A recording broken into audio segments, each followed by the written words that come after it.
खबर बहराइच से, जहां पर मां दुर्गा की विसर्जन यात्रा चल रही है और इसी समय दूसरे समुदाय की तरफ से गोलीबारी में एक शख्स की मौत हो गई। उसके बाद से तनाव, उसके बाद से आक्रोश और गुस्सा देखने को मिला। जानकारी के मुताबिक युवक के शरीर पर 13 से ज्यादा जख्म मिले।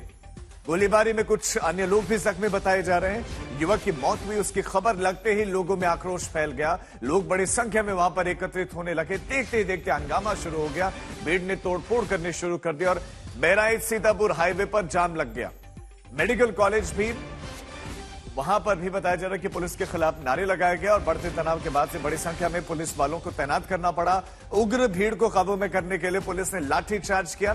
इस घटना को लेकर सीएम योगी आदित्यनाथ ने कहा कि माहौल बिगाड़ने वालों की खैर नहीं, वो बचेंगे नहीं।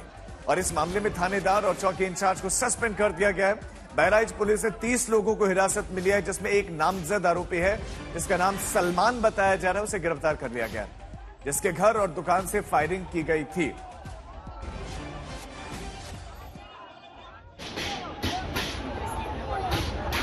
मुस्लिम क्षेत्र से गुजरते हुए तनाव की स्थिति उत्पन्न हुई, जिसमें दोनों पक्षों का आमना सामना हुआ तथा उसमें एक व्यक्ति पर हमला किया गया हिंदू पक्ष से, जिसकी मृत्यु हुई। उसी के बाद ये तनाव की स्थिति उत्पन्न हुई। इस पे तत्काल प्रशासन द्वारा, पुलिस द्वारा कार्रवाई अमल में लाई गई। वहाँ पे लगभग 25 से 30 लोगों को पुलिस हिरासत में ले लिया गया है और सभी जगह जहाँ पे डिस्टर्बेंस हुआ है, स्थिति को बहुत तेजी से नियंत्रण में लाया जा रहा है। जैसा कि आप देख रहे हैं, सभी जगह अब विसर्जन दोबारा शुरू हो गया है। पर्याप्त पुलिस बल उसके साथ लगाया गया है और हम सभी लोग मौजूद रह के सुनिश्चित करेंगे कि कहीं पे भी किसी भी विसर्जन में कोई बाधा न आने पाए। बहराइच में मूर्ति विसर्जन के दौरान हुई हिंसा के हालात इस कदर हैं कि बहराइच जाने के लिए जो रास्ते हैं वो सारे पुलिस ने बंद कर दिए हैं। इस समय जो मैं यहाँ पर मौजूद हूँ, मैं यहाँ से तकरीबन अभी 30 किलोमीटर के आसपास बहराइच होगा, लेकिन पुलिस फोर्स को यहीं पर रोक दिया गया है। फकरपुर का एरिया आगे है और वहां पर साफ तौर से ये बॉर्डर जो है एक तरीके से बहराइच का, उसको सील कर दिया गया है।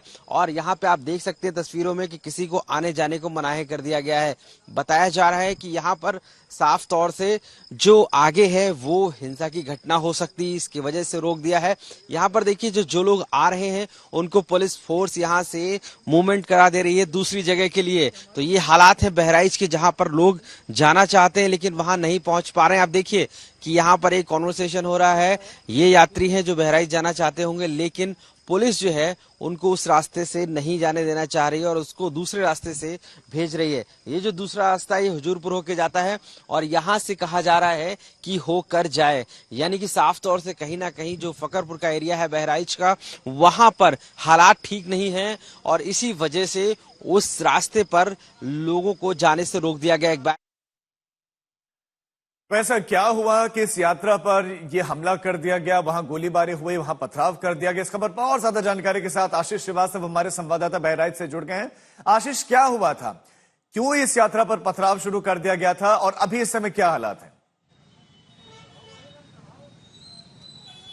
अब देखिए राजीव, ये जिस तरीके से कल मूर्ति विसर्जन था और दुर्गा मूर्ति का विसर्जन किया जा रहा था, महसी तहसील की ये जहां से शुरुआत हुई, मैं आपको बताता चलूं कि वहां से ये शुरुआत हुई थी और वहां पर जब ये रोका गया विसर्जन और वहां पर जब विवाद हुआ, हिंसा हुई और उसके बाद से ही ये पूरे बहराइच में धीरे धीरे करके पकड़ लिया। मैं आपको बताऊं जिस स्थान पर मैं खड़ा हुआ हूं, अगर आपको मैं तस्वीरें दिखाऊंगा तो यहाँ पर पाएंगे इस तरीके से आगजनी कल हुई हिंसा के बाद में, जहाँ पूरी दुकानों को, कई दुकानों को आग के हवाले कर दिया गया। इस आगजनी आप देखिए पूरी तरीके से जो यहाँ की दुकान है उसको पूरी तरीके से जला दिया गया है। हिंसा का बड़ा रूप हुआ यहाँ पर। उसके बाद कहीं ना कहीं ऐसे ही हर स्थिति है। आप दूर तक देखेंगे तस्वीरों में, ये तस्वीरें हैं जो हिंसा को बयां करती है किस कदर यहाँ पर आगजनी की गई है और जिसके बाद यहाँ से पुलिस फोर्स को भी तैनात किया गया था। राजीव, ये जो एरिया है ये हॉस्पिटल के पास का एरिया है और यहाँ पर जब बॉडी को लाया गया था, यानी कि महसी तहसील के पास, जिस तरीके से जब हिंसा हुई और उसमें एक युवक की मौत हो गई, उसको इसी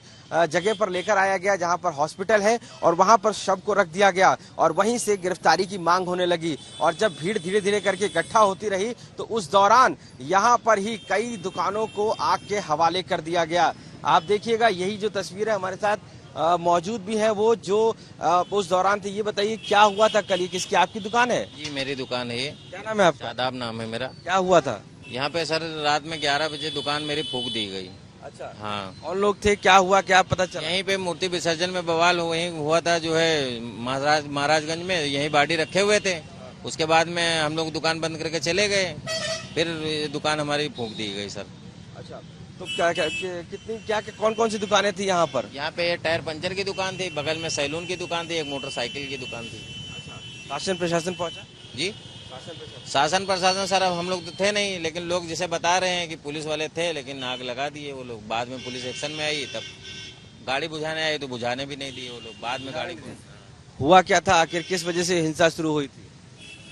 ये सर हिंदू मुस्लिम का कुछ मैटर हुआ है। देखिए राजीव, साफ तौर से यहाँ पर लोगों का कहना है कि जब हम यहाँ पर दुकान पर नहीं थे, उस दौरान जब लोग इकट्ठा हुए यहाँ पर, उसके बाद ही हिंसा इतनी ज्यादा बढ़ गई कि यहाँ पर उनकी दुकानों को तक फूंक दिया गया। यानी कि सिर्फ एक दुकान की बात नहीं, यहाँ पर लगी हुई तकरीबन 3 से 4 दुकानें हैं जिनको पूरी तरीके से आगजनी की गई थी। और ये एक और बात बताएं कि जब यात्रा निकाली जा रही थी तो क्या उस समय पुलिस फोर्स यात्रा की उस समय मौजूद नहीं थी?